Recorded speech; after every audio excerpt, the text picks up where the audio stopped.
Hello friends, this is Kaustubh and today we'll be discussing the Economic Survey 2021. Now this is first in the series of lectures that would be coming up on Economic Survey because this survey is bulky and there's a lot to discuss. Now we start with the preface part. In this session, it's an address by the Chief Economic Advisor to the Ministry of Finance, Government of India, Krishnamurthy Subramaniam. Now what does he say? He says that this COVID, it is called a black swan event.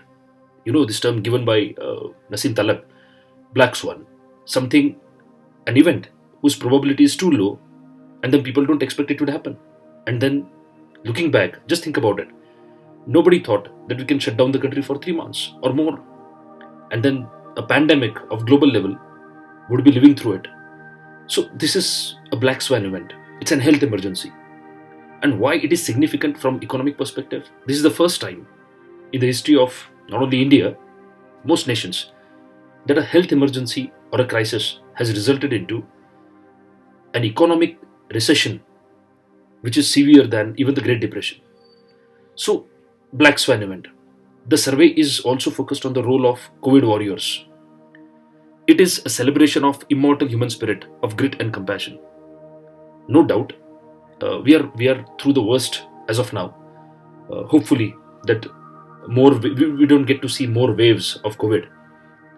But then, this is how, as humanity, we have fought this disease and have successfully, by bringing vaccines, tried to control it.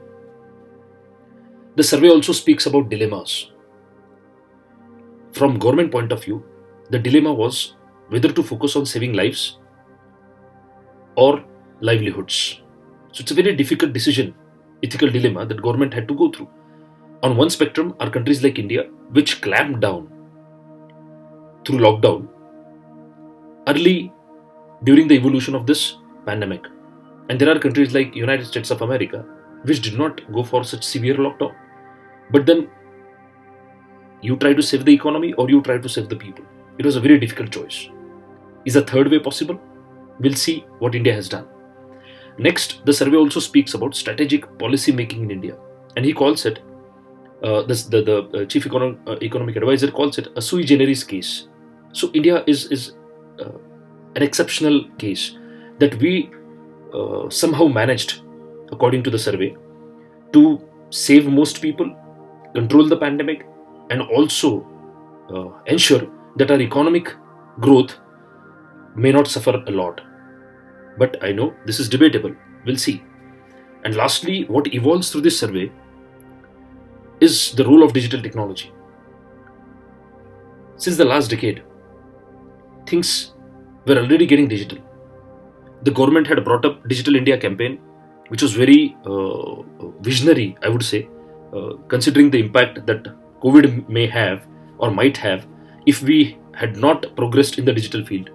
And second is demonetization. So I'm not supporting or opposing it or discussing demonetization as of now. But the point is that demonetization indeed was one of the reasons why many people shifted to digital payment systems. So the already existing digital platforms, use of digital platforms, I would say that made the transition to COVID economy a bit easier. So the survey calls digital technology the sprint runner. And in future, in the post-COVID world too, this is going to be the game changer. Now, the point is, the survey also speaks about V-shaped recovery. We know that the last fiscal, it was minus 23% GDP, right? GDP growth had slumped down. This fiscal also, it's supposed to slump down, I think around 7% also, though there's growth. But the survey is very optimistic that economic growth would occur and it's looking at a double-digit growth in the next fiscal. Also, the survey is trying to link this V-shaped rapid recovery to the duration and the intensity of lockdown that India implemented. So we'll be discussing all this when we discuss the chapters. Now there are certain questions that I have when we speak about the preface or when we speak about the points which are raised by the Chief Economic Advisor. So just because it is a government document, you don't have to agree to everything. You need to ask the right questions. The survey speaks about the resilience of our systems. So he calls, the survey says that India is resilient in this pandemic because of the strength of our systems. Now, this is something that is debatable. We saw during pandemic that the infrastructure, especially the government infrastructure, and the ability of our systems to cope was stretched to the limit. Rather, I personally believe that if we had a good and strong health system, public healthcare system, the intensity and the damage done by pandemic could have been reduced a lot. So, even the economic fundamentals, if you speak about, we know that informal economy was a major chunk of our economy. Our agriculture was in tatters, right? And most of our GDP comes from services, which was worst affected by the pandemic. So, we need to take this with a pinch of salt and think through this, that are we resilient just because of the strength of our systems, or because of the strength of our systems, or despite our systems? Next, the R word, reforms. The chief economic advisor also speaks about reforms in the times of crisis. So we'll be discussing this in detail later. But the point is, yes, crisis can be used as an opportunity for bringing in reforms which have been struck for a very long period of time. However, there are certain conditions apply here. We'll be discussing in detail in the next session. Next is, the survey speaks about human-centric policy response from India. The survey says so because we focused on saving lives rather than livelihoods in the initial phase by clamping down hard through a lockdown, strict lockdown.